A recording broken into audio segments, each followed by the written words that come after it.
21 KG 21 নমস্কাৰ বন্ধুসকল আজি আমাৰ দাদাজন আহিছে অমিতা নিবৰ কাৰণে আজি অকমান দেৰি হ'ল মানে আৰু কেইবাৰ মান নিব পৰা যাব অমিতা এফালে চাই কৈ দেখবা হয় পাৰিব আৰু মোটামুটি 4-5 বাৰ মান নিব পাৰি 4-5 বাৰ বলে আমাৰ এইখিনি বাগানৰ পৰা নিব পাৰিব আৰু আমাৰ এই বাগানখনত পৰা 1 বিঘা মান মাটি আছে এই 1 বিঘা মাটিত আমি প্ৰায় 400 মান গছৰ পুলি লৈছো 4 অমিতা গছৰ পুলি লৈছো আৰু গোটেই ৰেড লেডি হয় আৰু ইয়াক অকমান মেহনত কৰিব লাগিব আৰু মানে সাফা সুফা কিবা কিবি যেলেকে পানী কেতিয়া লাগে এতিয়া বৰষুণ হয় না আমি মটৰেদি পানী দিছো মানে ৰাতিপুৱাৰ ভাগতো পানী দিয়া যায় বা গধূলি ভাগত পানী দিয়া যায় আৰু পানীটো দিলে মানে বেছি ভাল হয় আৰু এতিয়া যেটো বৰষুণৰ পৰিমাণটো যথেষ্ট কম আৰু এতিয়া বস্তুবিলাকৰ বহুত দাম বাঢ়ি গৈছে মানে তেল হওক বা খৰিয়ৰ অৰ্থাৎ তেল আলু এইবিলাকৰ দাম বাঢ়ি গৈছে কাৰণ হ'ল আমাৰ অসমীয়া মানুহ একদম খেতি কৰিব বাদ দি দিছে মানে আমাৰ সেই কাৰণে বস্তুবিলাকৰ বহুত দাম বাঢ়ি গৈছে এতিয়া আলু আপুনি কিনিব যাব মূল্য হৈছে আপোনাৰ 1 কিলো আলুৰ দাম হৈছে আপোনাৰ 27 টকাৰ পৰা 30 টকালৈ ঠাই ভেদে তাৰপিছত আপুনি আৰু তেল কিনিব নোৱাৰিব কাৰণ আমাৰ অসমীয়া মানুহ বেহাৰৰ খেতি কৰিব একদম বাদ দিছে মানে অৰ্থাৎ খৰিয়ৰ খেতি কৰিব বাদ দিছে সেই কাৰণে তেলৰ কিলো আমি কিমান কিনিব লাগে আপোনালোকে গমে পায় সেই কাৰণে আমাৰ অসমৰ মাটিগিলা বহুতে পলস হয় আপোনালোকে খেতিত লাগি যাওক খেতিত লাগিলে বহুত ইনকাম হ'ব আপোনালোকৰ বহুত আপোনালোকে অলপমান কষ্ট কৰিলে যিখিনি প্ৰফিট বিচাৰে তাতকৈ দুগুণ পাব কাৰণ যদি আমাৰ অসমীয়া মানুহ সকলোৱে যদি খেতি কৰে আমাৰ অসমৰ বাহিৰতো আমি এক্সপোৰ্ট মানে পঠাব পৰা যাব যদি আমাৰ অসম চৰকাৰে সহায় কৰে সকলোকে আপোনালোকে খেতিত আহক খেতি কৰি ফেলে অসম চৰকাৰৰ দিশত তেওঁলোকে নিশ্চয় ব্যৱস্থা ল'ব অসম চৰকাৰক এটা ৰিকুৱেষ্ট কৰিছে যাতে আমাৰ অসমৰ মানুহবিলাক প্ৰায় খেতিৰ বিষয়ে বহুত যে জানে আপোনালোকে অকমান সহায় কৰক সহায় নকৰাৰ কাৰণে মানে আমাৰ খেতিয়কসকল পিছ পৰি গৈছে মানে যে এগ্ৰিকালচাৰ যদি কিবা বস্তু এটা বিচাৰি যাওঁ আমি সময়ত নাপাওঁ সেইটো আপোনালোকে ব্যৱস্থা সোনকালে কৰি দিয়ক এইটো এটা ৰিকুৱেষ্ট হ'ল আৰু আমাৰ উঠি অহা যিসকল ল'ৰা ছোৱালী আছে বা মোৰ বয়সীয়া ল'ৰাসকল আছে সকলো খেতিত লাগি যাওক মানে সকলোতো চাকৰি পোৱাটো সম্ভৱ নহয় যদি সকলোৱে যদি চাকৰি পায় খেতি কোনে কৰিব সেইটোৱে কথা আৰু মই এইবাৰ আমাৰ মানে এইখিনি গোটেই খেতিখিনি আপোনালোকক গোটেই প্ৰচেছটো দেখা মানে কেনেকৈ কি খেতি কৰিব লাগে কেনেকুৱা মানে গোটেইখিনি এইবাৰ মই আপোনালোকক দেখুৱাম মই মানে খেতিতে এতিয়া বৰ্তমান লাগি আছোঁ আপোনালোকৰ অৱস্থা চাই গমেই পাইছে মানে এইবাৰ অকণমান বেছি যোৱা বছৰ অকণমান কমকৈ লাগিছিল এইবাৰ অলপমান বেছিকৈ মানে মই অলপমান খেতিত লাগিম ভাবিছোঁ আৰু এইবাৰ গোটেইখিনি ইয়াতে আৰু বিভিন্ন ধৰণৰ খেতি কৰিম বুলি ভাবিছোঁ কাৰণ ছিজনটো আহক এতিয়া জানুৱাৰী মিনিমাম 10-15 তাৰিখৰ পৰা আমাৰ এইবিলাক গোটেই হাল মাৰিম আৰু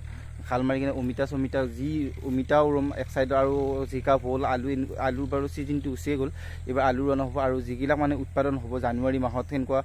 তেতিয়া আমি খেতিখিনি কৰিম আপোনালোকক গোটেই প্ৰচেছখিনি দেখা মানে কেতিয়া কি কৰিব লাগে গোটেইখিনি মই এনেকুৱা এটা ভিডিঅ' বনাম আপোনালোকে চাব সেই আপোনালোকৰ ফলটো চাওক কিমান ধুনীয়া ফল মানে ইয়াত পানী চানী আমি সময়মতে পানী চানী দিয়ে আছোঁ আৰু এইটো পিয়'ৰ ৰেড লেডি হয়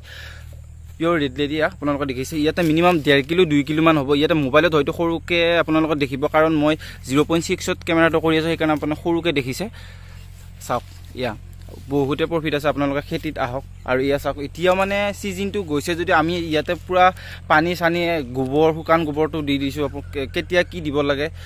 সেইখিনি আমি গোটেইখিনি দি আছোঁ সেইকাৰণে ফলটো খুব ধুনীয়া হৈ আছে মই এডাল নহয় আৰু আপোনালোকক গছ দেখুৱাই আছোঁ চাওক এয়া সৰু গছ বাৰু এইডাল সৰু গছ আৰু এইডাল চাওক আপোনালোকে ধুনীয়া আৰু মানে ৰেড লেডি বহুত ভাগ আছে সকলোৰে আপোনালোকে চাইজটো চাওক সকলো বেলেগ মানে সকলোৰে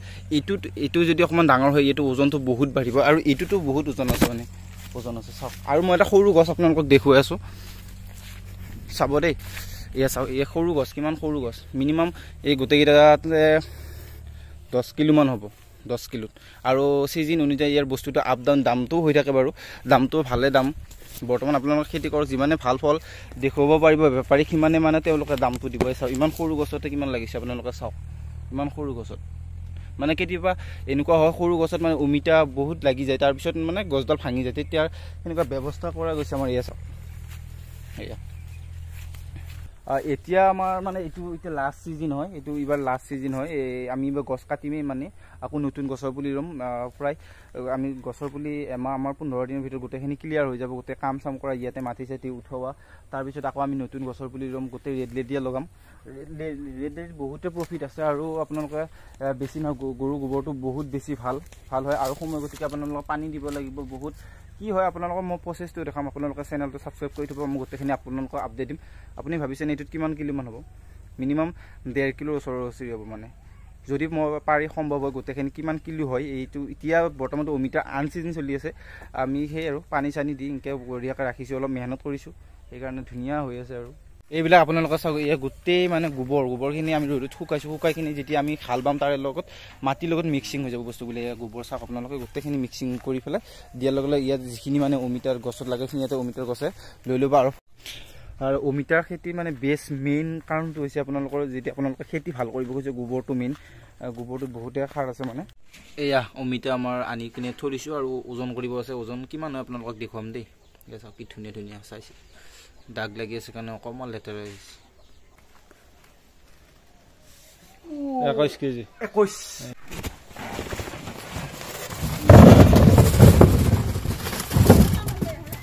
ফাইনেলি আমাৰ গোটেই অমিতাখিনি মানে হৈ গ'ল প্ৰায় গোটেই কম এতিয়া ছিজনটো অফ ছিজনটো এতিয়া 48 কিলো হ'ল আমাৰ আপোনালোকে দেখিছে এতিয়া খেতি কৰিবহে লাগিব খেতি কৰাৰ পিছত আকৌ নতুনকৈ হ'ব তেতিয়া আকৌ আমি আৰু বেনিফিটটো অৰ্থাৎ প্ৰফিটটো ভালকৈ পাম 48 কেজি হ'ল দামটো বাৰু নকওঁ